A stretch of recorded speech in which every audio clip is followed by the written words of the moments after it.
আয়না দিয়ে মুখ দেখা যায়, কিন্তু মানুষের মনটা দেখা যায় না। হাসি মুখের আড়ালে কতটা কষ্ট, কতটা দীর্ঘশ্বাস লুকিয়ে আছে তা বাইরের কেউ বুঝতে পারে না। কাঁচ ভাঙলে শব্দ হয়, চারপাশের মানুষ তা শুনতে পায়, কিন্তু মন ভাঙার কোনো শব্দ হয় না।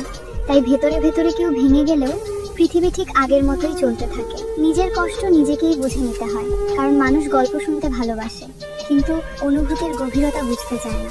তাই অনেক ব্যথা নীরবতার মাঝেই চাপা পড়ে থাকে। কখনো কখনো খুব ইচ্ছে করে কেউ একজন এসে জিজ্ঞেস করুক, তুমি সত্যিই ভালো আছো তো? কিন্তু বাস্তবতা হলো সবাই হাসিটা দেখে, ভেতরের কান্নাটা কেউ দেখে না। তাই এখন শিখে গেছি, নিজের কষ্টগুলো নিজেকেই বহন করতে হয়।